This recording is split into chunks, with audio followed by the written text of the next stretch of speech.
Friendo, Steve here. Hey, Larson. And welcome back to Going in Raw, the only pro wrestling podcast you need to be listening to. On today's episode, we got a lot to talk about. We're talking about AEW Collision from a lively Hamilton, Canada crowd, which I say completely sarcastically. We're talking about WWE Smackdown prior to Money in the Bank, but there was quite a few things that happened that really didn't have anything to do with Money in the Bank. Anyways, at least a couple of big story beats. Things, yeah. We got a lot of fallout from Money in the Bank. First up, Larson, what's the first thing we're going to talk about today? We're going to talk about Bloodline Civil War. I think a lot of people were talking about Jey Uso pinning Roman Reigns. That was Roman's first pinfall loss in more than 3 years. And following that monumental event, WrestleVotes gives us a look behind the scenes, perhaps, of what Creative was feeling about that particular moment, is what WrestleVotes tweeted today. Quote, "There is a feeling of trepidation from a high-ranking Creative member in crafting the finish for this past Saturday's Bloodline match. A strong argument that Reigns shouldn't be pinned prior to losing the title was present throughout the process." Now, I understand the trepidation, and for basically everybody else on the roster, I would agree with that, with one exception. Mm-hmm. And that exception is Jey Uso. Yeah. Because Jey Uso, as much as it would be motivated from a storyline perspective, him beating Roman to win the titles, WWE is not going to do that. Right, yeah. You need to bring Jay's story full circle. And part of that is having him pin Roman. Yeah. And if it's not going to be for the titles, then it had to be at Money in the Bank. Yeah. No, I agree with that. I think it was absolutely the right move. I'm sure there's probably, and obviously we don't know who the backstage, creative mind is that was anti this or had hesitation behind this. You can speculate maybe it was Michael P.S. Hayes, an old school guy who might think, no, you don't want to see the champion get pinned before he actually gets pinned because it takes away from the eventual pin. And I'm just throwing that name out because I know we've heard that he's been heavily involved with stuff. So I have no idea if it's him or if it's somebody who we've never heard of before. I don't know. I doubt it's Vince McMahon because Vince McMahon would simply veto it if it's Vince McMahon. Exactly. But no, I mean, I think you and I both agree that this was, I thought, the right move. I don't think it takes away from anything when, whoever it is, Cody, eventually takes that title off of Roman Reigns. But no, it's still interesting to get a little bit of insight into how this goes. I honestly think, when you look at this entire thing, when you look at the entirety of the Bloodline storyline, I really do hopes that somebody writes an actual book on this from when Roman Reigns left at that WrestleMania with days to go before WrestleMania pandemic to when he came back as the tribal chief character and everything that's happened until, all is said and done. I think it would make for a fascinating book. Oh yeah. And it's so rare that we get real insight into this kind of stuff. You'd love to see that because it's been just an absolutely monumental story. Yeah, it has been. It absolutely has been. We've been saying for months now that arguably the greatest story told in the history of professional wrestling, and the way it's going at this point, assuming they nail the landing, I don't know if there's going to be much argument to counter the idea that this is in terms of a story that's probably going to unfold over the better part of 4 years, and culminating with Roman losing the title, being just going from Mania this year, arguably at the highest of highs, down to the lowest. Actually, probably 2 years ago is the highest of highs when he stacked Daniel Bryan, or that'd be 3 years ago when he stacked Daniel Bryan at Edge. Yeah. That was probably the height of the Bloodline. Let me ask you this to forward the conversation a bit more. Sure.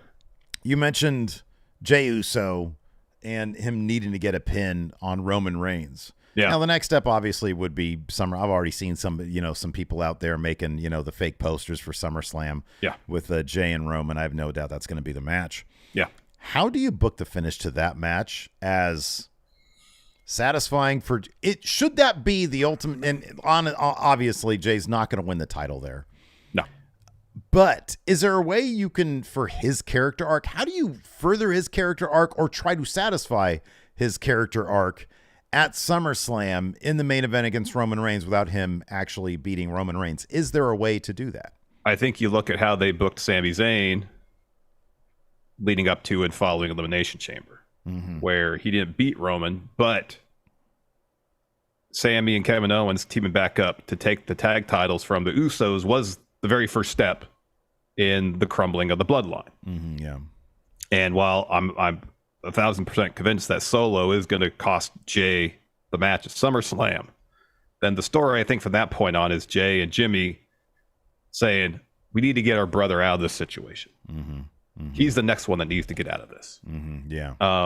And I think that will be the story. I mean, hopefully we'll have a moment at the end or towards the end of that match where Jay is looking at Solo like, we're brothers. Yeah. You know, we're family. I know we're all family, but you're my brother. How can you do this to me? And Jay making that realization at that moment, even in defeat, is I got to get him out of there. I like this here from John Hosey, and it's in line with what you just said. If he can get Solo away from Roman, that can be the thing. That can be the win, you know? Yeah. And if it's a matter of, you know, Solo is the guy that sort of, you know, causes Jay to lose that match, but in the process figures out why that's sort of the wrong, you know, horse to back or whatever, the wrong play to back. And that, you know, leads to Solo leaving the bloodline as well and going solo.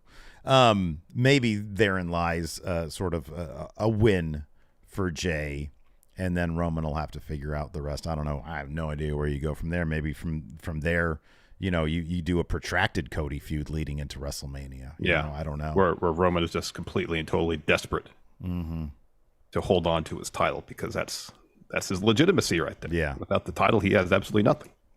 Yeah, absolutely. So some good stuff there. Let us know in the comments on the YouTube. If you're watching this on demand, let us know in the comments. How do you see that match playing out at SummerSlam? If that is in fact the match, if that's not the match, who do you want to see Roman face at SummerSlam? Who else would make sense? Give me one name of somebody else that would make sense at SummerSlam, Larson. Jimmy? Yeah, there you go. Perfect. Let's talk about another guy who has faced Roman Reigns and lost before, lost a couple times. Drew McIntyre. He made his big return at Money in the Bank following numerous reports that the former WWE champ and the company were at an impasse on a new contract. PW Insider reports that WWE wanted Drew to return for Money in the Bank, but efforts to bring him back were held up because McIntyre wanted a storyline with consequence upon his return.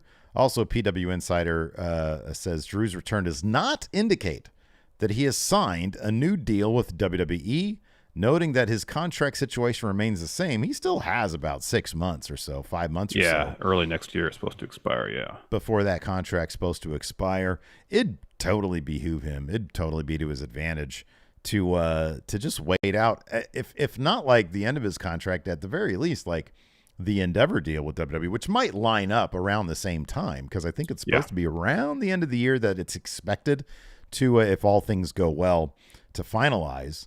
And then I guess see what the landscape is like see if WWE is going to be plunking down, if they're going to have more money then to spend, or if they're going to get super tight with their purse strings. I don't know. Yeah, I don't know either, but it would be advantageous for him to wait as long as he deems necessary to maximize his leverage in negotiations. You know, we had talked during our Money in the Bank recap, given what Michael Cole said when Drew came back, if that was in any way an indication that they had got past their stalemate on a new deal and signed something. You know, now if PW Insider be believed, the answer to that is no.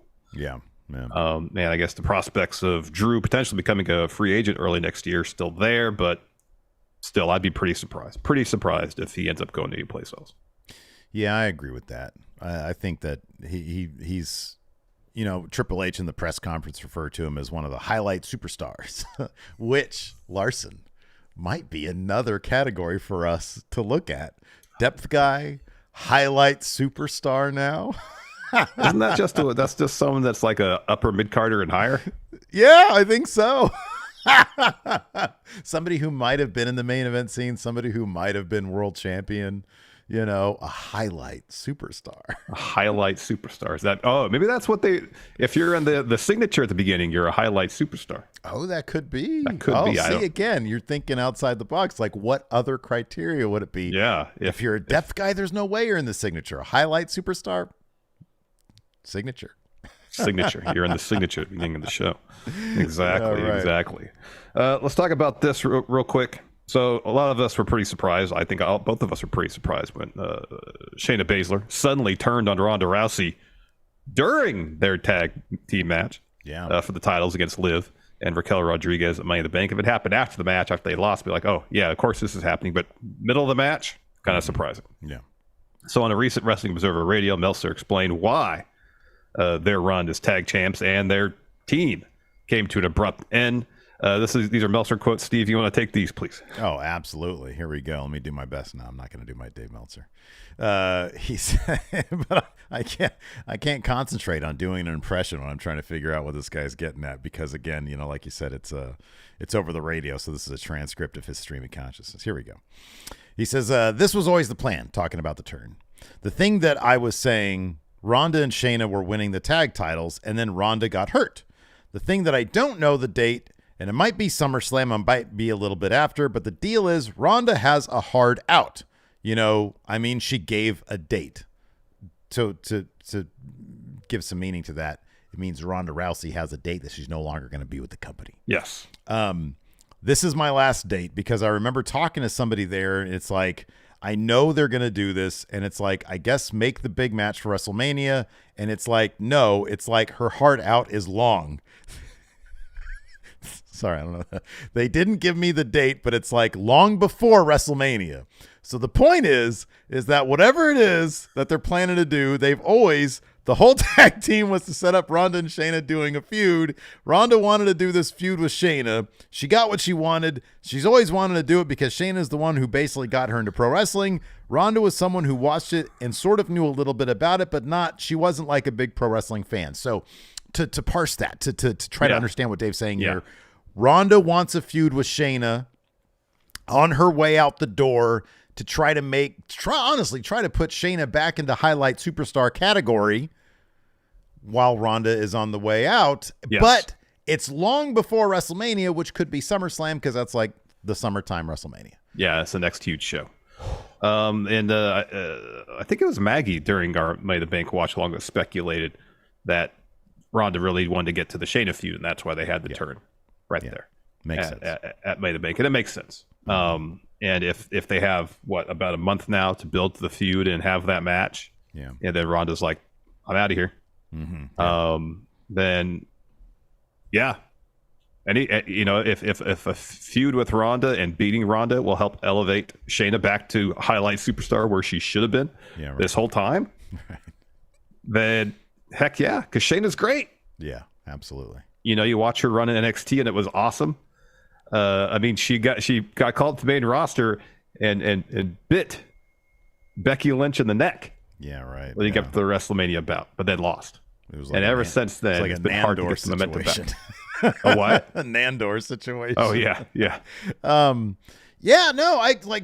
She's got to be on one of the top of the list of like stars who were hurt by pandemic, because right before pandemic, oh boy, it was up there. And then I feel like when Vince realized, oh man, we're about to do empty arena stuff, I think that the idea was to move away from Shayna because they wanted to elevate people like Asuka, who were big time faces. And so let's, put them at the top of the chain there. And so Shayna ended up feuding with Lily, the puppet. You know what I mean? It was pretty ridiculous. Mm-hmm. So yeah, Shayna needs to get back to where she really should be. And I think it'll be interesting to see how they approach this, because clearly they're going to do Ronda as the good guy, Shayna as the killer. And I think that's going to get her over in a major way if they do it right. Yeah. And after that, is she going to end up still being a killer, somebody who can, go after, like, she's going to get sort of a face reaction by being a bad guy against Ronda Rousey. Yeah. But is she after that point going to be still a bad guy? Yeah. going after like the Bianca Belairs and stuff. Well, Shayna's on Raw, right? Oh shit, man, I don't know. I think. Is she? I think Shayna and Ronda were drafted to Raw. Okay. So then Shayna would be going after Rhea. Oof. Ouch. Okay.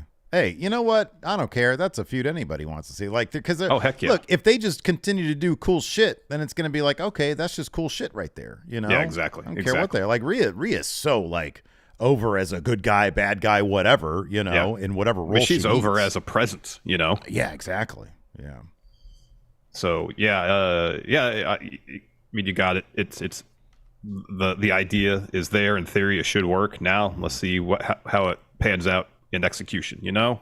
Yeah, right, yeah. And if they can get the story beats right, book the feud right, you know, if the point of all this is to really get Shayna over, and then I'm imagining that Ronda is going to go all out during this blow-off match, whether it's one bout or three, whatever the case may be. Yeah, to make Shayna look like a killer.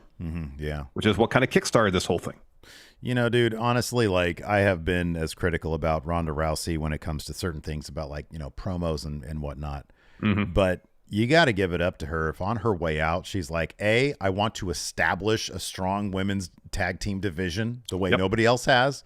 And B, I want to make right what once went wrong with Shayna Baszler, you know, my best friend going out on my back and setting her up for success. That's awesome. You know, that needs to be commended. The flowers, however you want to refer to it. If that's Ronda Rousey's final legacy in WWE, hats off to her. Because she gets a lot. She gets a lot of shit from the fans about pretty much everything she does. Yeah, and I understand it. She's not always the most like compelling person, you know, in the ring or whatever. But in terms of like, you know, hey, what are my goals going out? I think that's great. I think that's awesome, man. Yeah. And that should be, especially if everybody's just on board with what they're going to do. That should be a really cool moment, especially after the match when they're saying their, you know, sort of goodbyes to each other. If they're allowed to sort of have that moment, I don't know how they're going to handle it, but that could be really cool. That could be really neat. It could be. It could be pretty neat. It could be pretty neat. Yeah. Anyways, before we get on with our marathon session of recapping stuff, do you want to pay some bills perhaps, Larson? Let's do it. Let's take a quick break here. Get a word from our sponsor, Morgan and Morgan, Steve. Yeah. Oh, no. Let's talk accidents. You know, goodness. I know I mentioned several that I've been over the last few weeks. And if my memory is correct, I believe I've been in, let me count. I want to say 6 motor accidents in my life. Yes, 6. You've only talked about, I do. It was almost 7 because I do remember that time we were driving back from like one of those 2K events. Oh, we don't need to discuss that one. We almost missed the off-ramp, and you decided to play Dukes of Hazzard with your car. 6 is the official count, Steve. Fine. Sorry. 6. But, you know, I bet if you really thought about it, you could probably remember a few that you've been in as well, yeah? Certainly not 6. Well, I imagine there's more than you realize, but that's the point I'm trying to make here. Accidents can and do happen to anyone at any time, and you can be injured due to those accidents, thankfully.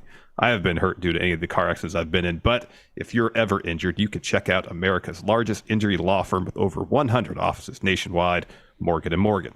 Morgan & Morgan has a proven track record of fighting to get you full and fair compensation. Check this out, Steve. They've recovered more than $15 billion for their clients. That's a ton. And Morgan & Morgan has made it easy to submit a claim.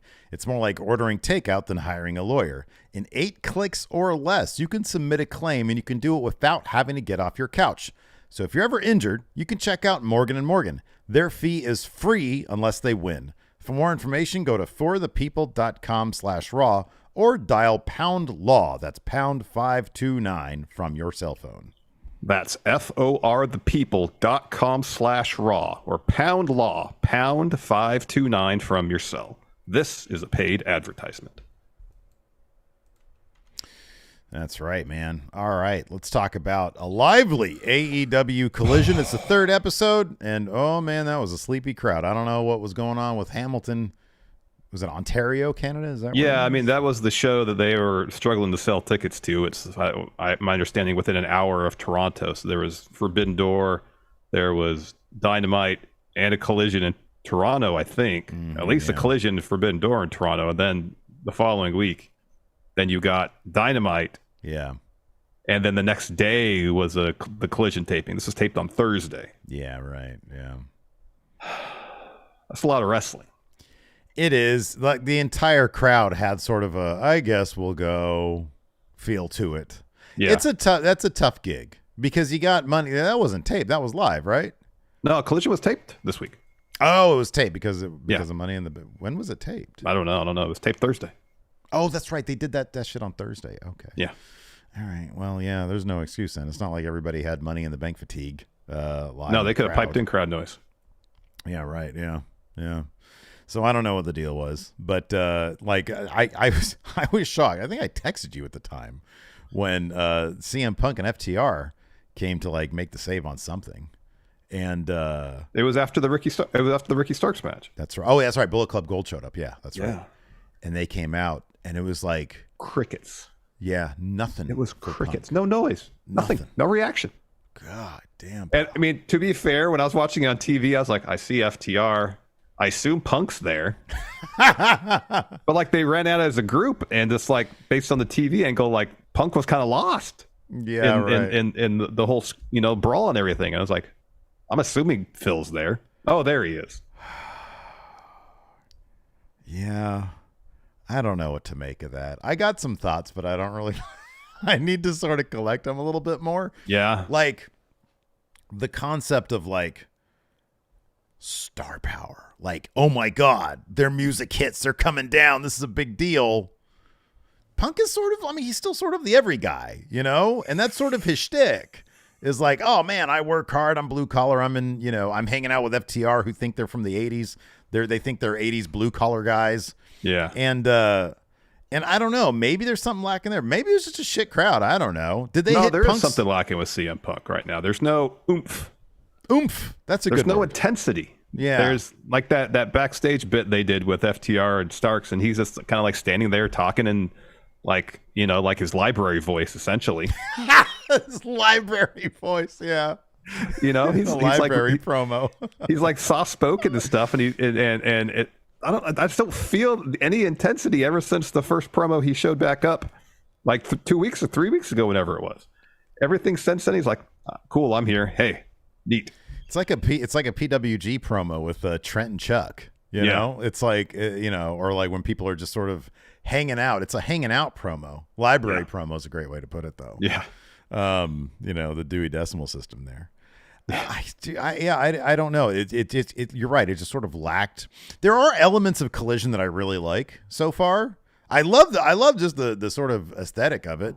Like the graphics and everything, and they look really sharp. I'll say this. I like the aesthetics of Collision when they're in a larger venue. Yeah, right. When they're in a smaller venue, it kind of feels like Ring of Honor. Yeah, I know. Yeah. Kind of house showish. Yeah. Like at the United Center, it's a huge venue. It looked big. You could feel the scope. You could see the scope of the venue on screen, and the aesthetics and the production approach really amplifies the scope of the venue. Same with Toronto last week. Yeah. Because they were at I think Scotiabank, which is maybe Maple Leafs Arena. I think I could be wrong about that, but it was a large venue. Mm-hmm. And then you're at a smaller venue, and just based on how the show was shot and how the show looks, you felt like you were in a small venue. Yeah, right. Yeah. It's hard. I don't get the same vibe from Dynamite per se. I don't know why. It's hard to doll up only 3,000 people. Yeah, it really is. Especially when they're quiet. If they're loud, that's one thing. Yeah, it definitely had. I think it had sort of Impact 2017 feel to it. It really did. Yeah, dude, I don't know. I do think that there are some things they probably need to pull the trigger on. One of which I honestly think a hard brand split would be wise. Yeah. I'd tune in for Bullet Club Gold. I think they're rad. Miro, I'd tune into that shit. Oh, heck yeah. That was one of the few times the crowd got off their seat. Was when Miro. Yeah, right. Yeah. Yeah. They let what's his name? Anthony Henry? Anthony Henry? Yeah, they let him get too much shit in. But no, I'd tune in just for that. And then I think that if done right, if you put the right creative guys on it, you could do shit like, their version of Survivor Series, brand versus brand, invasion type stuff. You could do that in a year or something, and it might be kind of cool. Yeah. So I don't know. I wouldn't mind seeing that. I think this was probably a bet, and I don't know. I just, you got Joe and Roderick Strong as your main event, and look, that appeals to me because they're two of my favorites. Absolutely, it was a really good match. Yeah, and it's like, what do I care what their ratings are? But their ratings are going to be dog shit this week. Probably. Because that's just not like a draw match, you know. And then CM Punk's going to be on commentary. Man, if he's your guy, he's got to be there every goddamn time. You know what I mean? Well, he's got to be involved in like a story of like significant consequence. And here's the thing: you have MJF at the very beginning, and he doesn't cross paths with CM Punk, who's carrying around that red sack of title. Yeah. I thought you're like, isn't that supposed to be a thing? You tease that thing, and instead all you got is Ricky Starks looking at the red sack. Yeah. You gotta, man, win now. I know. You just launched Collision. Win now. Get it going. I know. Where's the urgency? Where's the urgency? Where's the, oh my God, these two are in the same building at the same time? Where's CM Punk walking around looking for Max? Hey, I got my sack. You know. How come CM Punk, I know he's not from Hamilton, but how come he didn't walk through the curtain and try to convince MJF to have a match with him? Right. Yeah, I know. Exactly. Yeah. And then you have Ethan Page storm past CM Punk. Say, get lost, Phil. Yeah. I'm from Hamilton. Yeah. Yeah. I'm going to take on MJF. I think there's stuff you can do. Like, there's a lot of stuff you can do, but you got to bring that creative urgency right now. Yes. You know? Yes. It's not Rampage yet, but if you keep up this level of languid narrative, yes. But here's the thing: I appreciate Collision, where it's very much an in-ring focused show. Yeah, right. But to go along with that, you got to tell some stories in the ring. You can't just have match after match after match after match. Dude, I don't know. I'm looking at this thing, and there's like, it kicks off with 4 promos. You had a long Ethan Page. People will say, "Oh, Collision is going to be more in ring." No, it isn't. It's the exact, dude. It's the same people doing Dynamite. There's no different focus there on the in ring versus the promos.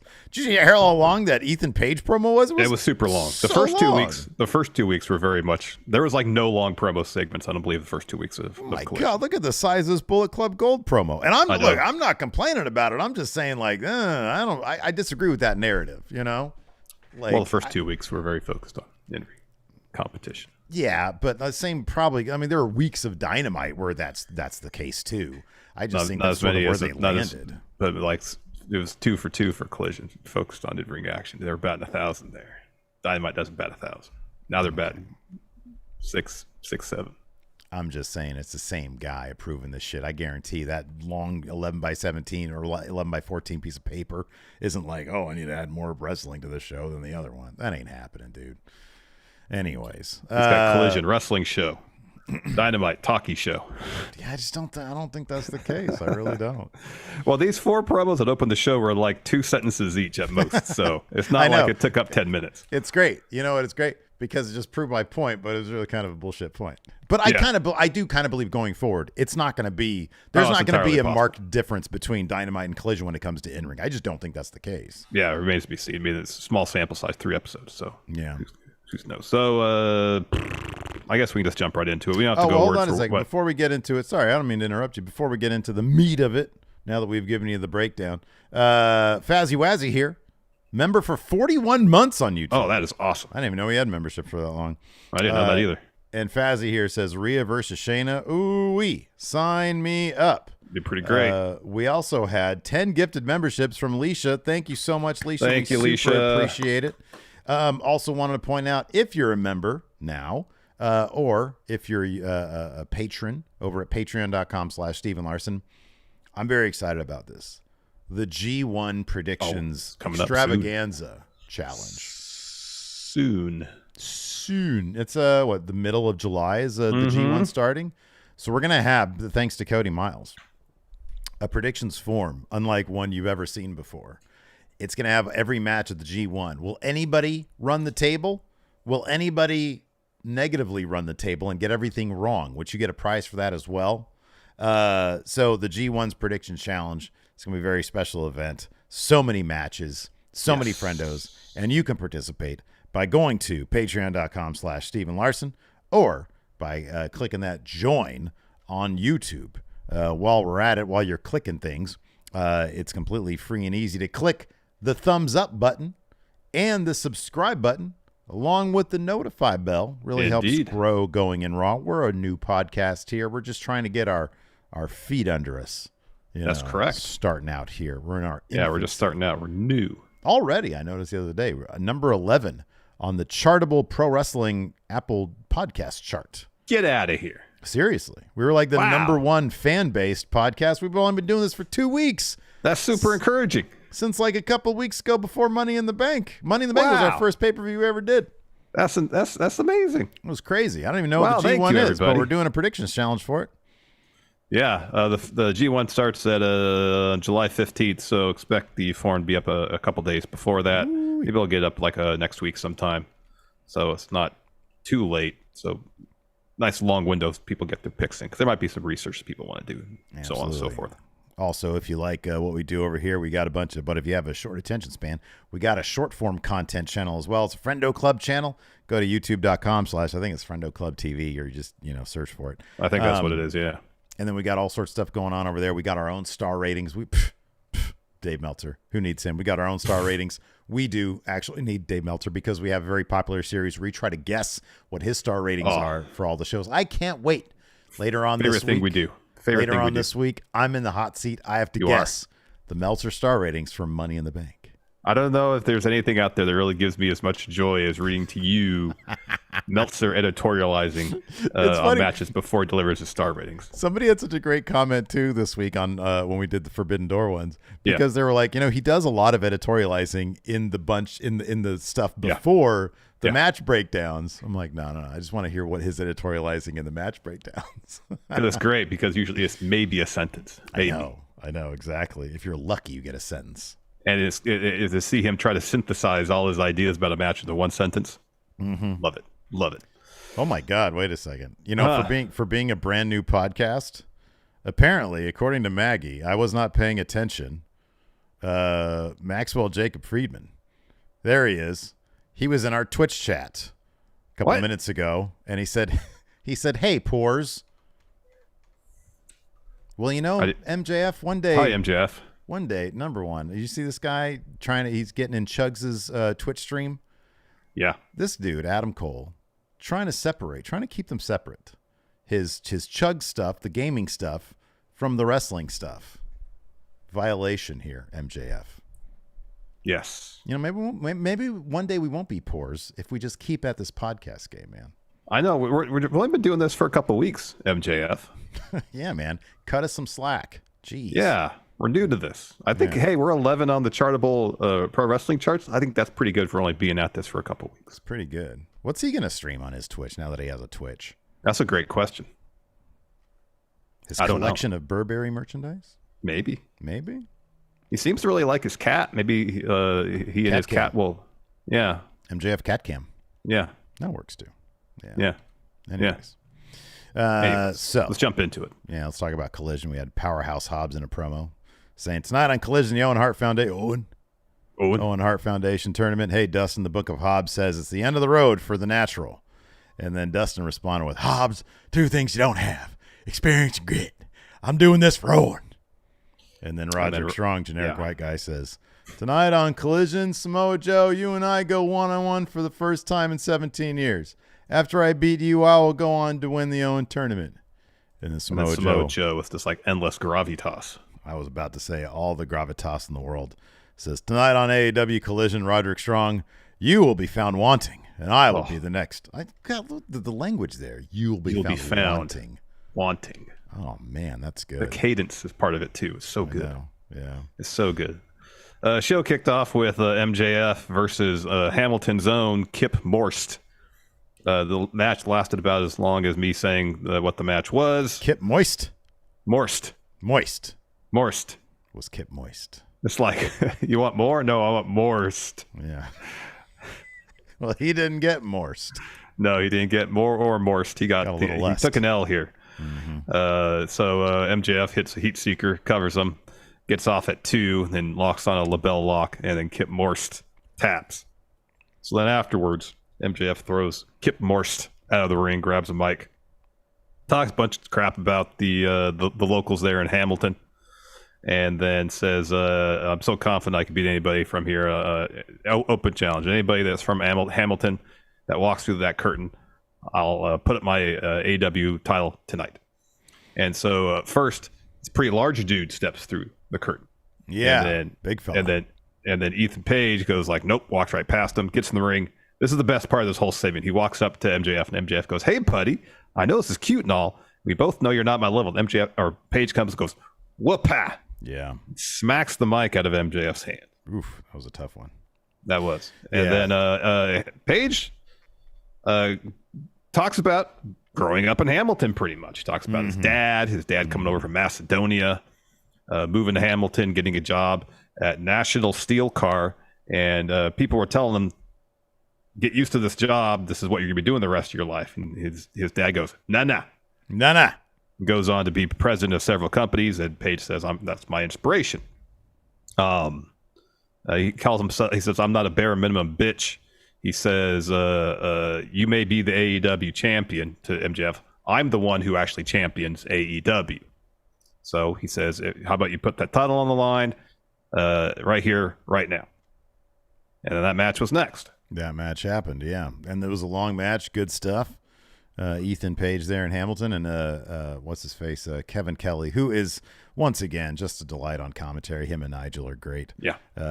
He got on the interwebs and he made sure that Ethan Page, everything he said was factual. He said according to his Wikipedia page, yeah, he's from there in Hamilton, Ontario. Yeah, unfortunately, didn't really help Page because he took the L here.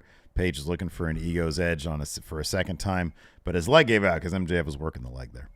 And MJF hits another dragon screw, which Kevin Kelly said, he might have talked a lot of shit about Tanahashi there, but he did learn something from that dragon screw leg whip. Yep. And then hits that heat seeker for the win. So 2 wins there for MJF on one night. Yeah.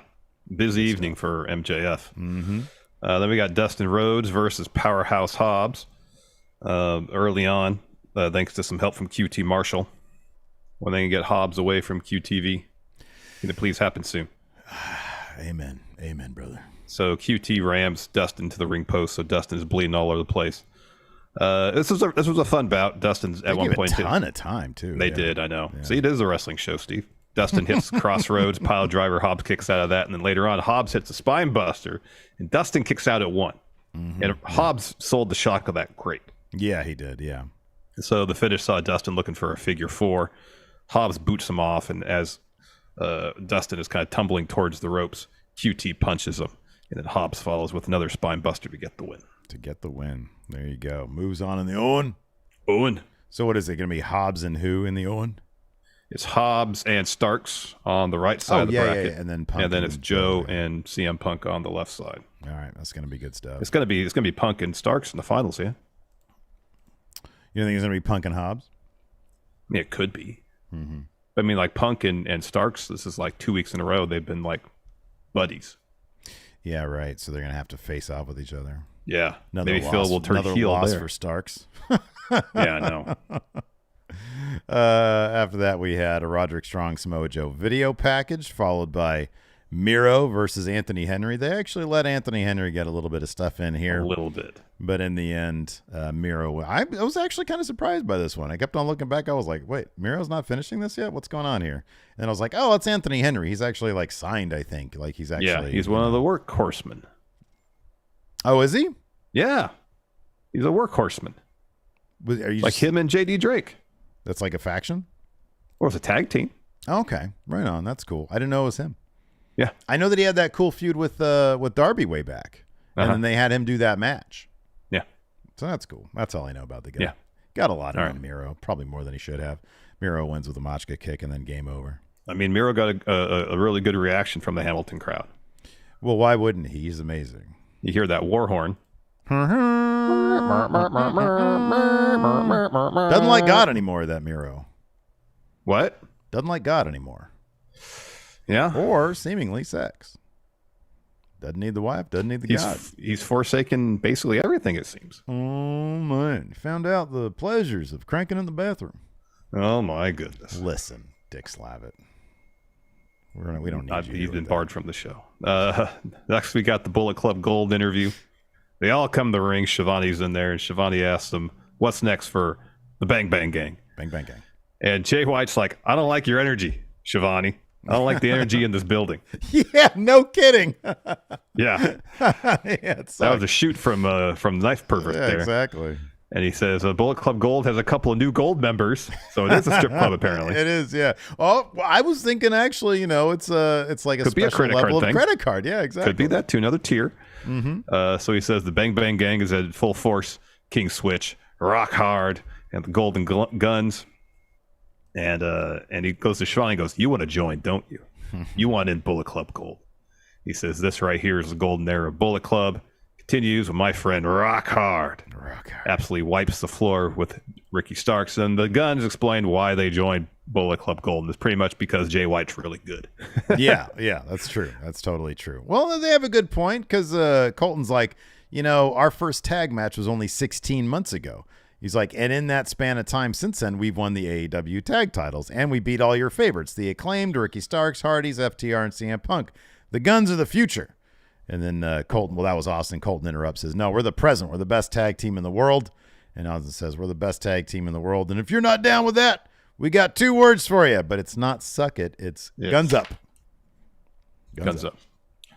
So then Tony then informs Bullet Club Gold they're barred from ringside for Rock Hard's match against Ricky Starks. And then Jay White's like, Tony, are you making these decisions? And Tony's like, no. And Jay White says, no more talking to you or for you. I got something to say to CM Punk, Mr. Punk. When you return with a little bag of goodies. Maybe there was just one goodie in there. See, I told your friends that when you wave gold in front of my face, it can be mighty tantalizing. So if that goodie is made of gold, if that's your AEW World title, then I suggest you leave it in the bag, Mr. Punk. At FTR, you have our attention. So Dax Cash, Bullet Club Gold already beat you. So if you're not too afraid, why not put the tag titles up against myself and Rock Hard? And we'll beat you again and take them from you. Then it will really be top guys out, guns up. So apparently they do have, it's a tag title eliminator match. So Jay White and Rock Hard have to beat FTR again to get the title opportunity. Hopefully they'll do that, and then they will actually win the title. Jay White, you know what? Like, I don't know if it's because they're on Collision now or what, or they got more people. Number one, his promos are great, but he does feel a little bit more special. He feels a little bit more dangerous now. They just need to give him some wins. You got that right. Some good wins. So after that, we're backstage with FTR, Starks, and Punk. Punk in his best library voice says, Jay White, you beat us last week. Congratulations. You want to know what's in my sack so bad? You can do what Max did. Go to shopaew.com, buy yourself a replica title, and parade it around here and call yourself champ. That wasn't very good. That wasn't very good crap talk there by Phil. No, man, because you can't get. Wait, can you get the Burberry version? Can you get the Triple B at Shop AEW? I don't think so. They might run into issues selling that with the pattern on there. Yeah, I have no. I'm still very curious about that. If MJF is still in our Twitch chat, like all the replica Burberry scarves we see in the crowd, like they're poors. They can't afford actual Burberry scarves. No, like I honestly, like you and I had this conversation ages ago. Like, are those sold by AEW? No. Remember I told you can buy, I think it's like on Amazon or something, you could buy is that what people are doing? Look a lot like the ones. I don't know if they're still up there, but like as of a few months ago they were, John Hosey here in our YouTube chat says he's gonna check. Confirm there is no Triple B AEW replica title. Okay. On Shop AEW. There's only the standard. Punk needs to freshen up his shit. He says, I don't see you putting your name in the Owen tournament like I did, like Starks did. I see you hiding behind Rock Hard. And now you got the Guns as what? Bodyguards? I don't need bodyguards. I've got friends, and their name is Fatur, the best tag team in the world, and they got the gold to prove it. And then Cash says, Austin and Colton, we said you guys are the future. But when it's game 7 and everything's on the line, the Guns are shooting blanks. And then Dax follows, says, Jay and Juice, Rock Hard. You're now mingled with the biggest, baddest on the schoolyard. You do have a win over FTR, but if you want to fight tonight, let's do it. If you want to do it next week, okay, let's do it. And then Stark says, the question now is what happens with Bullet Club banned from ringside? What happens to Rock Hard when he's by himself? I know the answer, and Rock Hard, you don't like the answer. No matter how hard you pray or dream about winning this tournament, I promise you it's going to end the same way when we tangled the first time. Bullet Club down, Ricky Starks up. Yep. I just looked Man. at Shop AEW. There's no replica scarves on Shop AEW. How times have changed, Larson. Yeah. How times have changed. All right. Months ago, I would have been like, "Oh man, Ricky Stark's up, Rock Hard down." I was praying. I was actually glued to my TV this week during this match of Collision, because I was like, "Come on, Juice, get this done. Yeah. Get this done." And it's something I feel in my heart. I've turned completely around on. You remember in the infancy of this podcast a mere 2 weeks ago? Yeah. I was so firmly anti-Rock Hard. Yeah. Now, And you dared call me anti-horny, Steve. Right. Now I'm super pro Rock Hard. Yeah. I am Rock Hard all day long. It's embarrassing trying to walk around being that Rock Hard, Larson. Yeah. Yeah. Especially when you got gray sweatshorts on. Yeah. It's not good. I know that's all you wear. Oh, man. Maggie putting me on blast here in Twitch chat saying, Lord Fickle himself. Guilty. This is a regular occurrence, though. Yeah. You're down on somebody. Oh, yeah. Something happens, you turn around on them. It happens all the time. Then I'm up. Yeah, down then up. Oh, yeah, absolutely. Happens all the time. Hey, you know what? I'm glad that you're with me on the Jeff Jarrett thing, though. That's what Collision, honestly, that's what Collision needs. You know, if the rating's going to be dog shit this week, you know why? No Jeff Jarrett. There wasn't 100 Jeff Jarretts on the show. Right. 100 Jeff Jarretts? 100 Jeff Jarretts. Yeah, 100 Jeff Jarretts. 100 Jeff Jarretts. Anyways, next we had Juice Robinson Rockhard taking on absolute Ricky Starks. Me and you going into this, no Bullet Club Gold ringside. That means an L for Rockhard. Sure enough, that's what happens. Yeah. Starks gets the win with a roll-up in a decent enough match, and then Bullet Club Gold surround the ring. And then to no reaction from the Hamilton crowd whatsoever, CM Punk and FTR come to the ring to make the save. Yeah. Yeah, that was an oddball situation. Did they play Punk's music? No, I think they just ran down. I don't know what the deal. Both AEW and WWE, they need to make sure they do. Like when Damian came down for the Money in the Bank thing. They should have hit his theme. I know. Hit his damn music. I know. Dun dun dun dun. Damian Priest. That's what gets the crowd hype. Another guy I turn around on, Christian Cage. I really actually like this little thing. This segment was maybe the apart from the main event, the best segment in the whole show. I thought this was really good in this. Yeah, me yes. too. So Lexi's there with Christian Luchasaurus. She's like, "Why are you carrying the TNT title?" This is like the most aggressive Christian's been about his TNT title. Yeah. He's like, he says, "When everyone saw my right hand of destruction, Luchasaurus walk away from the debut of Collision as the brand new TNT champion. Since it's Canada Day today and I'm feeling generous," he looks off screen and continues like, "What the hell are you doing here?" Camera widens out at Sean Spears in a Sears suit. He walks up to Lexi. He's like, "That title's looking a little out of place. Stegosaurus, do you not see what's going on here?" Christian sort of gets in the way, in between the eye line of Sean Spears and Luchasaurus. Christian says, he says, "I said no more open challenges." And Spears responds, he's like, "You did. That's why I was off to the side, shooting my shot, interrupting now." He says, "If you don't mind, I'd like to talk to the champ." So Spears starts to step up to Luchasaurus, and Christian gets in his way. He says, "Then talk to me like a champ. What do you want?" He says, "I'll tell you something, Spears. Something that's always bothered me about you. You don't seize opportunities. You're not dangerous. You're never going to be dangerous. Walk away." I'll be honest with you. Christian knocked it out with those lines. Yeah, he did. I was like, dude, where's like another camera on this guy? He looks like a movie villain. It was good stuff. I know. And then Spears smiled and said, "Christian, funny thing is, everyone's capable of being dangerous. Just need to meet the right person. I'll see you soon, champ." Then he walks off. And then Luchasaurus growls at him. I'm like, man, this could be one of those Tubi movies. Man, Larson, I'll be honest with you. I know Twitter's probably going to die soon.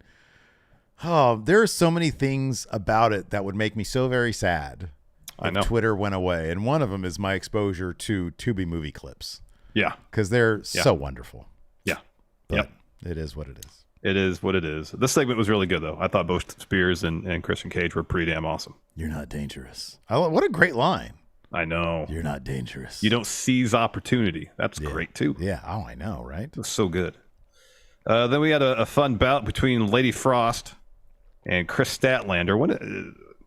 I know Lady Frost, Is she a free agent? If so, when is someone going to sign her? Because she's really good. I don't think she signed AEW. I don't believe so. I don't remember her getting the graphic, but maybe she did. No, I don't think so either. She was in Impact for a spell, and then not with Impact anymore. Yeah, that wasn't a good falling out, apparently. No, my understanding is that it wasn't amicable. Yeah. And then she was in that CMLL tournament.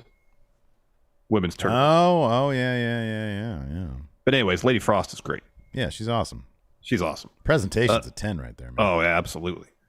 And it's a fun match. She took the loss here, though, to Statlander. I guess when Statlander hits her finish on Saturdays, it's Saturday Night Fever. Saturday Night Fever. Saturday. But it's Wednesdays, yes. It's Wednesdays. I guess it's Wednesday Night Fever. Anyway, Statlander gets the win. Then we got an Andrade interview, and he just says, "I'm here for my mask. The House of Black stole my mask. So listen to me. Show me your face. Where are you? I need my mask." And then House of Black shows up on the monitor behind him.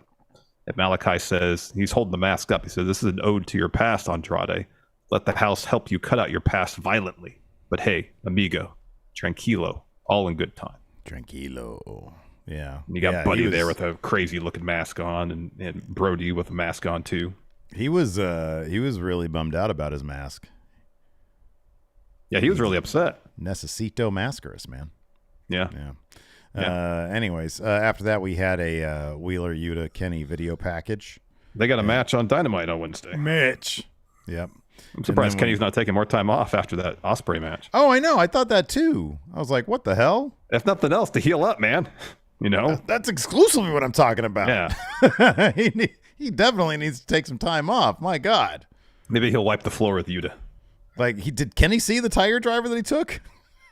It was horrible. I know. It was awesome, but it was horrible. It was horrible, but awesome. Like, what is with Kenny lately? Like, he's doing that shit, like I still can't get over the knee he threw at Moxley through the cage door, and then his leg looked like it really just went the complete wrong direction. He got pinned. Yeah, he got pinned between the cage and the ring there. Yeah, I know. But he was fine. He's fine. So then we got our main event: Roderick Strong versus Samoa Joe. CM Punk, library voice on commentary. Yeah. This is what you expect from Roddy and Joe. Hard hitting, lots of chops, thunderous chops. You could hear him really well because the crowd was pretty quiet. Maybe they were just doing that for our benefit. They're like, that you know could be what? Out of respect for the performers. I guess we should give them the benefit of the doubt. Yes. Let's let the people at home watching on TV hear the full entirety of the moves and the chops and the move calling and all that kind of stuff. Perhaps the calling of spots even. Right. Yeah, exactly. Yeah. Let's just let them appreciate it and we'll be very quiet. Exactly. Really fun bout. So the finish saw Roddy hit an Olympic slam. Joe kicks out of that. Then Roderick hits Joe with the jumping knees, looking for an end of heartache, but Joe escapes that, locks on the clutch. Roddy fades. He passes out. Ref calls for the bell. So Joe releases the hold. He goes over he's still in the ring, but he looks towards Punk and starts talking some crap. Grabs a chair from ringside, starts to walk towards CM Punk. So security runs out to try to keep them apart. And then Joe slides the chair, it's really casually, into the ring. And he walks around one of the corners, slides into the ring, and then picks up Roderick Strong and slams him on the edge of the chair. So Punk runs to the ring, I guess, to check on Roddy. Joe slides out. So Medical comes out to check on Roderick Strong. Adam Cole runs to check on him too. And then Medical ends up putting Roddy on a stretcher. Yeah, so has he been written off for a little while?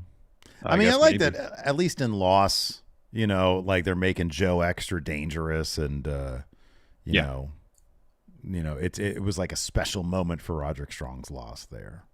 Yeah. You know, or he just looks like an asshole. I don't know which one. Yeah, I don't know either. Yeah. Joe looks awesome though, but Joe looks great. I mean, that's going to be a killer match. Was that on Collision next week? I think so. Yeah. That's going to be. I guess Phil's never beaten Joe before, so as he put it. So I guess this could be a momentous occasion for CM Punk when he beats Joe next week. Joe was a fucking killer back then, huh? Because Strong hadn't taken a loss to him. Still is, man. Still is. Well, yeah, I know, but he's about to lose to Punk. When really, let's be honest, he probably shouldn't. No, he should not lose to CM Punk. Absolutely not. But he's going to. Man, what a missed opportunity Samoa Joe was in WWE. Oh, imagine my if he beat God. Lesnar. One of the top missed opportunities for sure. His promos alone, like across the board on main roster. Like, who'd have thought we had such, and all because, and the only reason is because that stupid USA commercial. Must be Monday. Yep. And they did that stupid spot, and then he got concussed from that, and they put him on commentary. Yeah. God, he was great on commentary, but man. It was phenomenal, yeah. Someone with his ability on the mic and his character so well defined, he knows every nuance about his character. Oh, I know. And he's still a phenomenal wrestler. Yeah. They should have had him beat Lesnar, man. That'd be incredible. Let's get an upset. Samoa Joe beats CM Punk. Yeah. Samoa Joe is the new one Bill Phil. He gets the red sack and to go along with his to find out what's inside. yeah, to go along with his tiny Ring of Honor title. Yeah, that belt is small. It's like they put that in the dryer.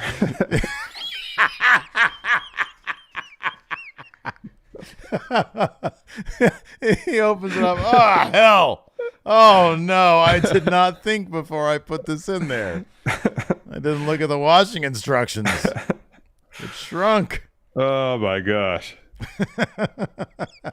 Yeah, that thing's tiny. Anyways, there's a Smackdown, too. We went over some of the story beats as related specifically to the Bloodline stuff for Money in the Bank on the Money in the Bank review, so I don't know if we want to get too deep into that.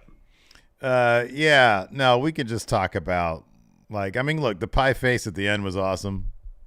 That was great. Yeah. But yeah, like, we don't really need to talk about, like, oh yeah, Shotzi we don't need to talk about it. Hey, you know, we could talk about that. Huh. Fact that Vince McMahon apparently is playing a 3D chess with the rest of creative. Oh, Everybody shat on him because he was like, oh yeah, they built up this match, Bayley versus Shotzi. And then and it was canceled last week. But then this past week on Friday, it reappeared for the UK crowd. Why? Because the UK crowd loves Bayley and they give her a big reaction. Yep. And that was Vince McMahon right there. I'm telling you. All these changes, I think they're great, Larson. Oh, wow, Steve.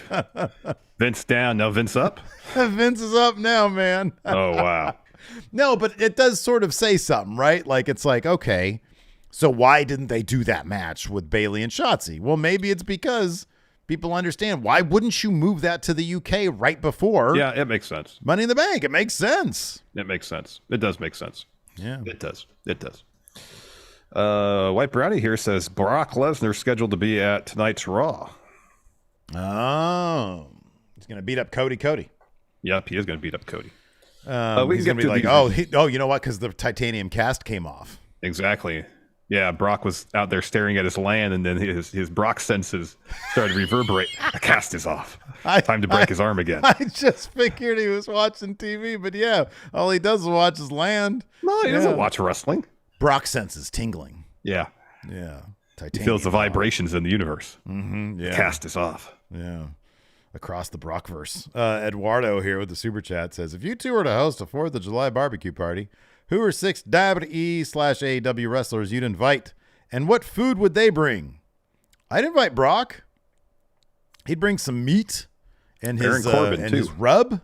Baron. Oh, Baron's like, he's like elite level chef these days. Yeah, seems like it. I'd bring him. I'd bring Heavy Machinery, of course. They have to be real wrestlers. If not, Bread Chef. Bread Chef would be, excellent. Did we have any other food-based? Well, Butch Bacon. Do we ever know like why his last name was it because he was like a fine bacon connoisseur? Maybe, I don't know. Yeah. I don't know. Chugs? Would you bring Chugs? Oh, Chugs is delightful. Heck yeah. The only thing about Chugs, though, these days, is that MJF might show up. And he'd probably just be going around calling everybody at my barbecue pores. All right. That's Well, here's the thing. If you knew that, let's talk about it this way. You know Cole's coming.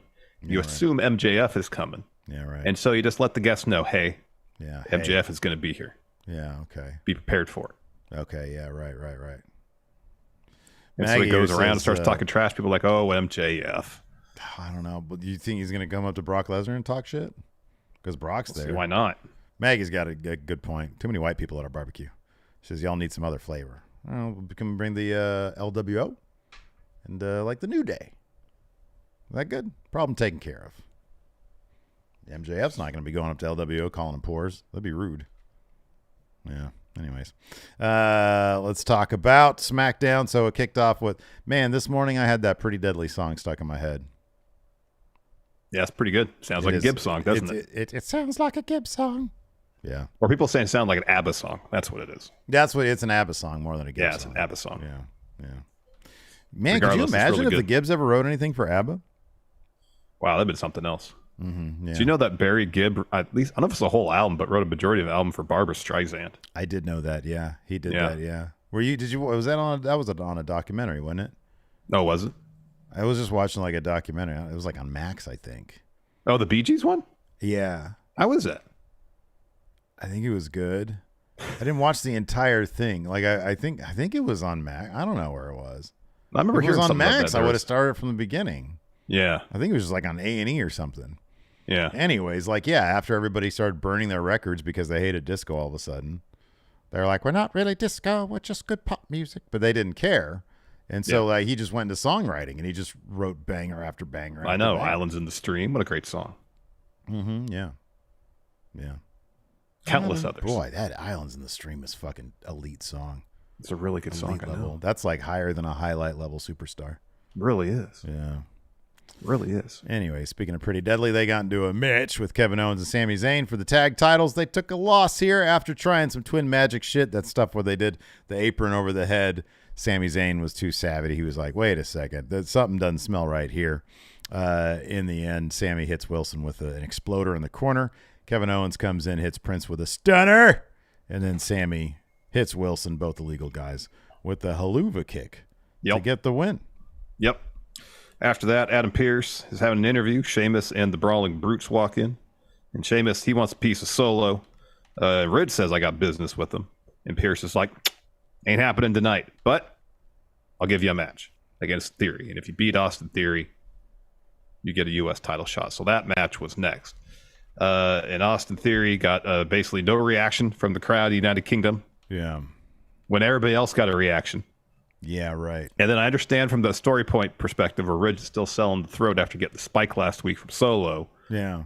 And that Austin set up the finish going after the throat and then hits a drop kick to the throat. Mm-hmm. So I don't know if this is something that's a very particular story they're telling, therefore a change in finish, or if they're ditching A-Town down as a finisher and trying something else. So if this is simply like, oh, this move hit him in the throat and he's still selling the effects, I love it. I think it's fine. If this is his new finish, no, garbage. Yeah. Terrible. Yeah, yep. Austin, this is like the one, this is up there with like the worst title reigns of all time, man. Like it's really bad. It's awful. No reaction from the UK crowd. None. It's terrible. It's people in chat, y'all need to chill out with the food talk. You're making me so hungry right now. John Hosey he said, I'll bring the cornbread. Cornbread sounds amazing right now. Oh, cornbread is amazing. That's why I eat before we do the show. So, because it invariably goes to food talk, and then my tummy's not grumbling the whole time. Oh man. Yeah. Anyways, so yeah, they're all just talking about food in the chat. Killing me right now. Absolutely killing me. Go get something to eat after this. Anyways, so yeah, after that we had a Killer Cross promo. It says AJ Styles, one of the most decorated competitors of all time, a highlight superstar. Last time we stepped in the ring, when I felt you gasping for air, it felt phenomenal. In this game of chess, I beat you in only 3 moves, which was actually just his finishing move, because now it's like 3 moves mashed into one. Yeah. He says, and now next week, checkmate. TikTok. Oh no, Killer Cross. I don't think so. I don't think so. You're about to be taken down by highlight superstar AJ Business Styles. end, yeah. Business end of a phenomenal form. We got a Bloodline recap video. Then we had Shotzi versus Bayley. Zelina Vega is watching backstage. EO helped Bayley get the win here. So towards the end, Shotzi gets a cannonball, then follows with sliced bread, covers. EO puts Bayley's foot on the bottom rope. So Shotzi goes after EO, and the ref's breaking that up. So Bayley gouges Shotzi in the eyes and follows with the Rhodes plant to get the win. Yeah, and then afterwards, this was rude. Shotzi backstage shoves Bayley. Big brawl breaks out, and then Bayley and EO suplex Shotzi on the table, and then Bayley starts cutting off her green hair. I know. Damn. I know. Is Shotzi going to start rocking like a cool mohawk or something? I could see that'd be mohawk. something. Wouldn't that be rad? That'd be something. That'd be cool. Yeah. Then we got the Grayson Waller effect with Logan Paul. This is pretty long. Oh, you mean the Grayson Nolan effect? Yeah. Logan Paul got his name wrong. Things kicked up into gear a little bit when LA Knight says, let me talk to you. You know what? I'm going to give you one more thing, Logan. You've proven a lot with everything you've been given, but that's the key. It's what you've been given. Meanwhile, I've walked in here and haven't been given a damn thing. Yet every time I walk in here, the whole world jumps to their feet, feeling the Kavorka because I made it that way. Yeah. And that crowd just exploded for him. Oh, heck yeah. So here's the thing. I've got all the respect in the world that you can go make yourself a name on social media, on YouTube. Right now, you're standing in my ring. So tomorrow night, you look at that case and you realize the odds are on me for one reason, because I'm the one and only megastar with everyone say it. LA Knight. Yeah. So then Logan Paul says, it's funny. You keep saying megastar, but megastar to who? Because all I see is a guy in front of me who was supposed to be a manager in WWE after 20 years of a lackluster career. You're lucky I'm even addressing you. This was LA Knight saying in response, Steve.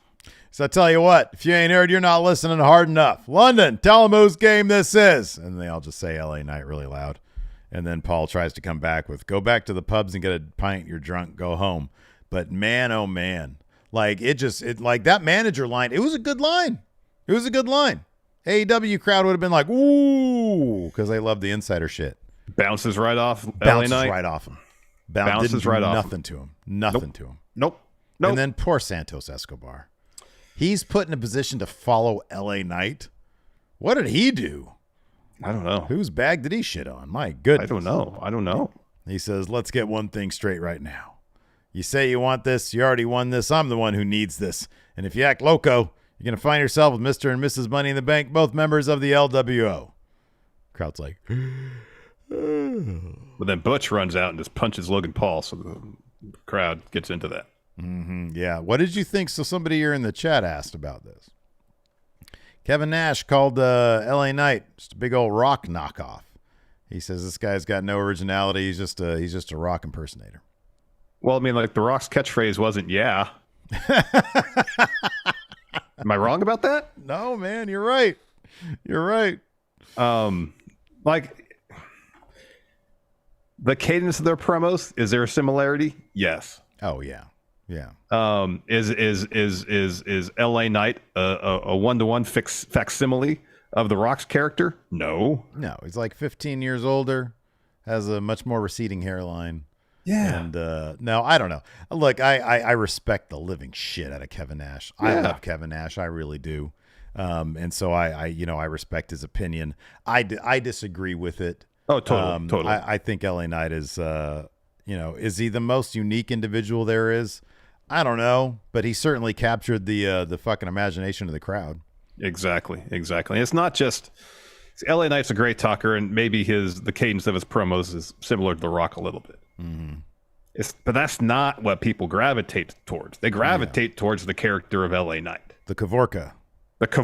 Yes. Yeah. Thank you. Yeah. Here's the difference between them. Rock used to sell other people's promos. LA Knight doesn't. Remember, Rock used to, when anybody would talk shit about The Rock, he would get wide-eyed and get pissed off. Or nearly cry when Cena pointed out he had notes written on his arm. Well, that was much later. Yeah. By that time, he was like a fully formed person. But like back in the Attitude Era, The Rock was damn near LA Knight when it came to that kind of stuff. But he was gotten to. Like when people would talk, when Austin would talk shit to him, he would, he'd sell it. LA Knight doesn't sell anybody. That's what kind of makes him, I know. And that's the major difference. So we had a triple threat match, Santos versus Butch versus LA Knight. Butch got the win. Sorry. I got to take one of these damn horse pills. Oh, okay. Hits a bitter end on Santos. It's my old person alarm for my old person condition. Oh, there you go. Hits a bitter end on Santos for the win. Then Butch, what are you doing? Brings the ladder into the ring. And so there's first LA Knight dumps him out. He starts to climb the ladder. And then Logan pulls him off, throws in the post. He starts to climb. And then Butch gets back in, dumps Logan out of the ring, and then he climbs to the ladder and unhooks the briefcase and holds it. Mm-hmm, you knew right then and there, Butch ain't winning. Yeah, he ain't winning that shit. Yeah, boy, that did not go down smooth. Anyways, after that, we had an AJ Styles promo. Says, so Cross, you think this is a game of chess where you beat me in 3 moves? That's because you don't play by the rules. I like Uno. But if you can't keep your poodle on her leash, I got someone who will. And then Mia Yim steps in. It's supposed to be like a big reveal, but it's like, yeah, we know. You fought her last week. Like that was. Yeah, I know. Yeah. Then we got Charlotte taking on Asuka. Bianca bought a ticket. Sit front row. Mm-hmm. Yeah. Since, Did anybody Adam tell her Pearce. you don't need to do that? You're a superstar. You don't have to buy it. Well, Adam Pearce says barred from ringside. Oh. Yeah. So therefore, she had to buy a ticket. Nobody listens to that fool anyways. Yeah, I know.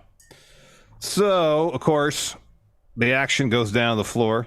Charlotte is hitting Asuka with a bunch of chops, and then she's looking for a running boot, and then Asuka pulls Bianca in the way of it, so Bianca hits the boot. So Bianca hops the barricade and starts hitting Asuka with a bunch of forearms. Yeah, right. So ref calls for the match.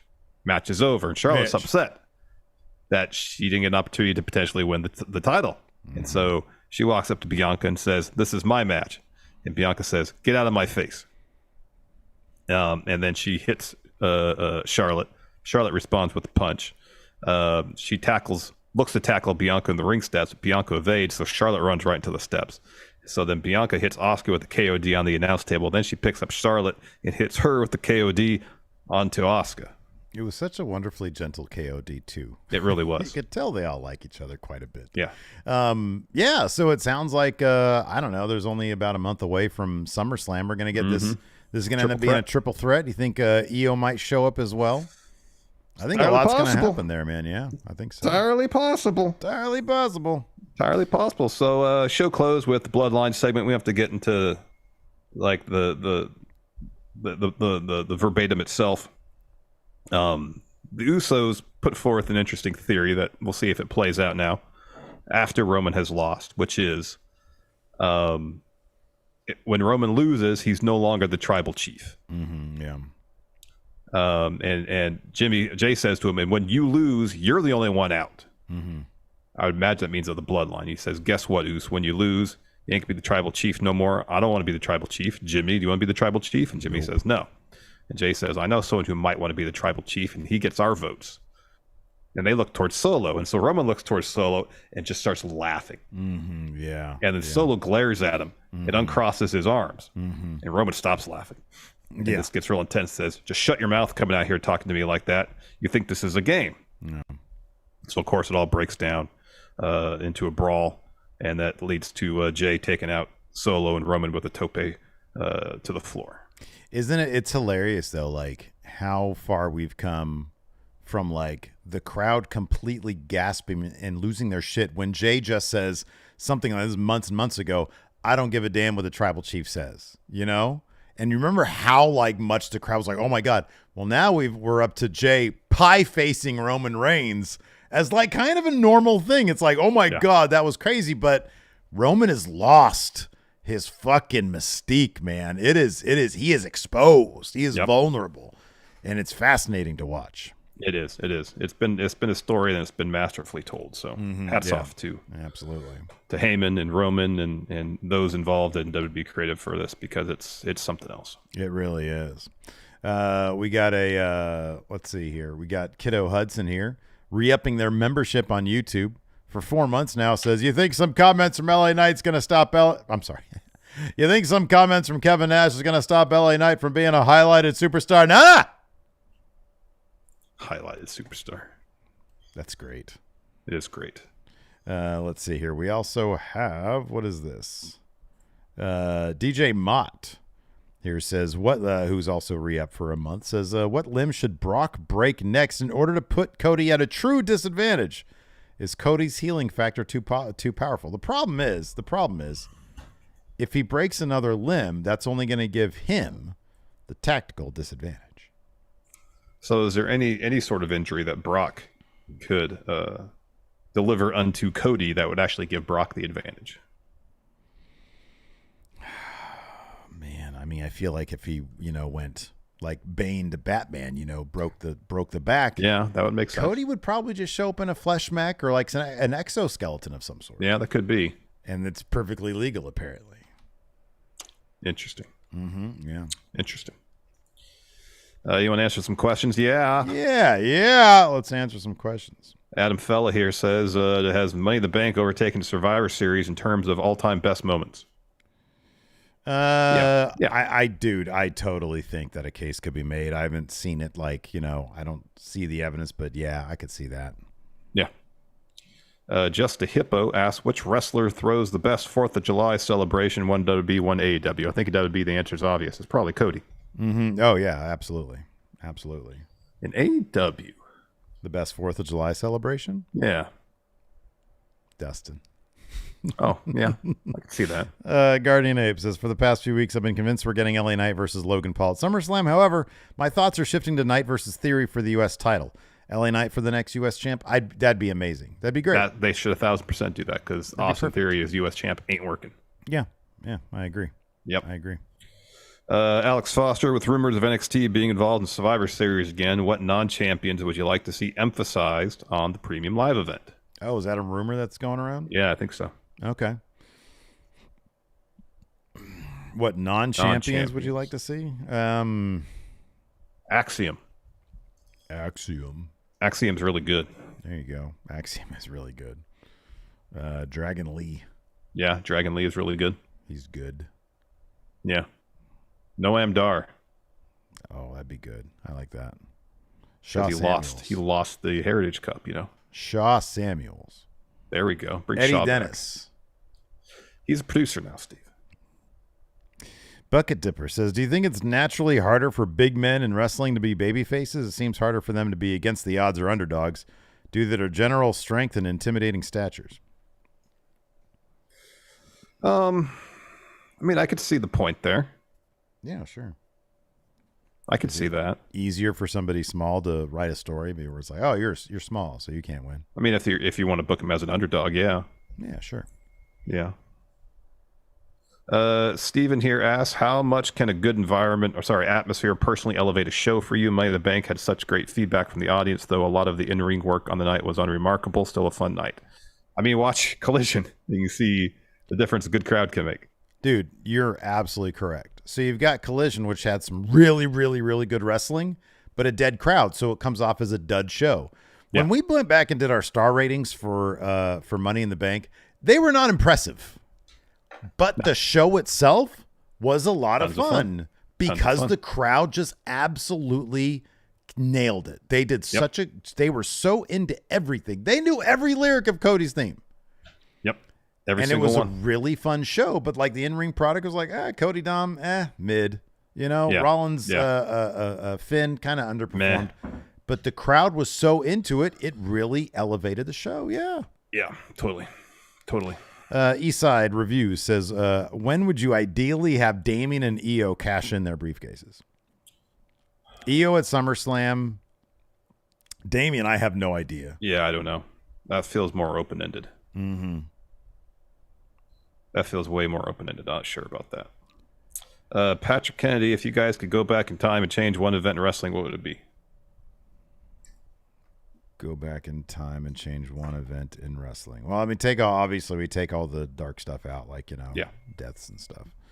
I feel like we've had this question recently. Oh, yeah, this is a question that pops up every once in a while. I think the last time we were posed this particular question or something comparable, I said Booker T should have won at WrestleMania.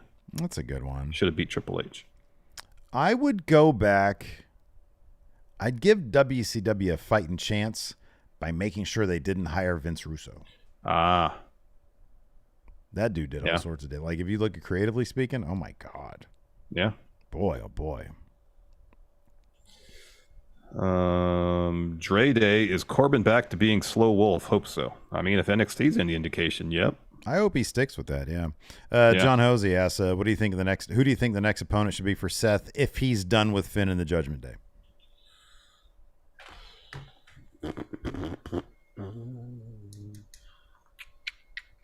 Interesting. What about okay, so this could like loop the Judgment Day back into it. Jordan Devlin, JD McDonough, Dom. There you go. That's good. Luis, the finger poke of doom. I think that was my answer before. Oh yeah, I think so. I think so.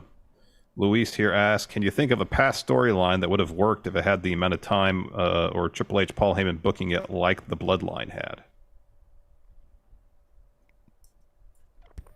The Invasion probably deserved a bit more. Yeah. They should have thrown a lot more money at that. And by that, I mean signed up the big names, signed Goldberg, signed Flair, et cetera, et cetera. Yep. Yep. DJ Mott says, what are your guys' top 3 international locales that should get a premium live event? Paris, you say? Paris. Greece. Okay. And Antarctica. Cold crowd there. Don't laugh at that. Don't laugh at that. Mondo here says, putting aside how unlikely it is in the event that Jay actually beats Roman for the titles at SummerSlam, what do you think the crowd reaction would be like? Oh, it'd be ecstatic. Oh, it would blow up. Yeah. It would absolutely completely destroy the place. 1000%. Yeah. Oh yeah, Mexico. Big premium live event. That'd be awesome. Yeah, that'd be good. Maybe then Santos won't get a chilly reaction. Alicia says wouldn't go to France right now. That's a good point. Just wait till it settles down a little bit. I suppose, yes. Wait till it settles down a little bit. Let's see here. Andrew asked, do you think WWE could be planning a face turn for Priest with his future cash-in? Yeah. Well, I mean, I think that's the whole idea of him kind of distancing himself from Judgment Day a little bit, saying, hey, I'm going to win matches on my own now. Yeah. That kind of stuff. Yeah, absolutely. Yeah. Let's see here. This is a good question. DJ Fluffy, would the Bloodline Civil War have been impactful if Cody finished the story and beat Roman at Mania? Nope. No. Nope. Without the titles, Roman doesn't have legitimacy. Yeah, exactly. They're everything. They are everything. Yep. That's what this entire storyline revolves around. Let's see here. I mean, that's just, they are sort of in a position where it's going to be really difficult for somebody to carry those titles next with the amount of, weight that Roman has. Even someone like Cody Rhodes, Steve. I mean, if anybody can, it's him. He could arguably elevate them. So, but then who next? Who after Cody? Who's the one to take the titles from Cody, Steve? Next, after Cody. Yeah. Get out of here. No, Gunther should beat him. There is no next. There is no after Cody. Let's see here.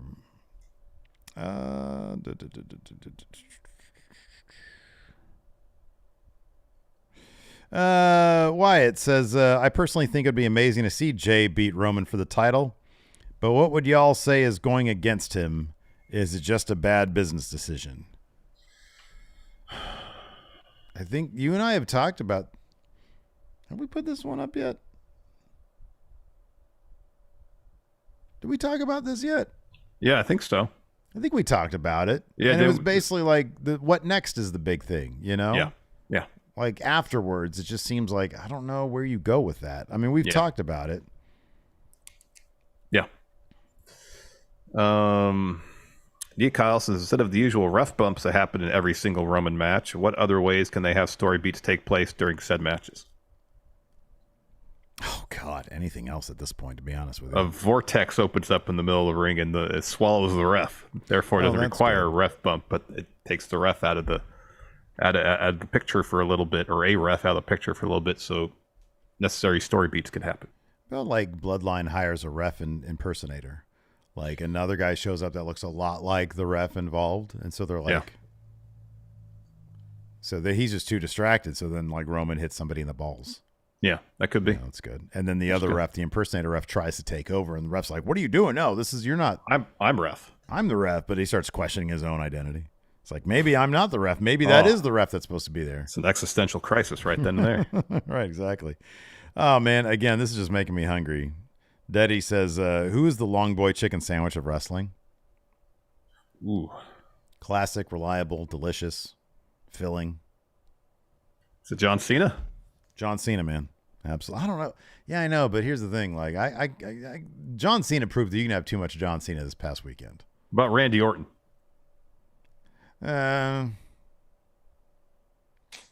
Gunther. Sheamus.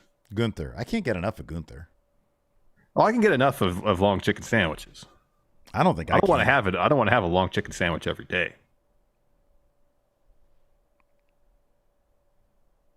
I wouldn't mind it. With all that mayonnaise, though? More mayonnaise, Oh, please. gosh. Been nice knowing you, man. All right, that's going to do it for us today. Thanks, everybody, for tuning in. We definitely appreciate it. If you haven't already, do us a huge favor. Hit that thumbs up. Hit that subscribe button. We got lots of merchandise over at friendoshop.com right now. You can use... Oh, shit. Wait a second. No, we're not done. We have a Raw preview. Oh. And you have a special guest, finally. So who's the special... You said you have a special guest, and then you have a backup special guest. You know, I've been looking at my phone this whole show. Uh-huh. And I just see a couple texts. Okay. Like the first special guest, leak in the basement, emergency situation. Okay. Burst water line, they can't make it. Which is understandable, right? Okay. I'm not Let's going to get your begrudge them second one in. Let's get your second So one the in. second one, which is who I had booked initially next week, Yep. just realized they had to pick up a friend at the airport. Oh, okay. They can't make it. And to be fair, right now, there's not much on the official Raw preview. It's just Natalya attempts to wrench the Women's World title from Rhea Ripley. That's the only thing on WWE.com. So it's not like there's much to preview. So we don't have to do. All right. Sounds have to do good. a Raw Let's preview. bring him in. I told you this is going to be the case. Here he is. I just did the What's Raw up, preview. everybody? It's Phil McDonald. That's bye, right. everybody. I'm leaving now. So let's talk about Monday Night Raw. Where are you going? Don't go nowhere. We're going to talk about Monday Night Raw. That's right. Natalya's going to lose to Rhea Ripley, and she'll look like an asshole. That's your Monday Night Raw preview. Where's everybody at? Why is it every time I go to a party, everybody leaves? Is it because I just like to wear my gray polo and no pants? So what if my gray polo isn't long enough to cover up my entire bell end? All right, everybody, this is being Phil McDonald, and I hope you guys have an excellent 4th of July. Be sure to check the show out tomorrow because they're going to pre-record an episode of Ask Stephen Larson. Hopefully they will, or Larson might just be gone, I don't know. Maybe my long polo / bell end combo is too much for his sexual proclivities. Goodbye, everybody.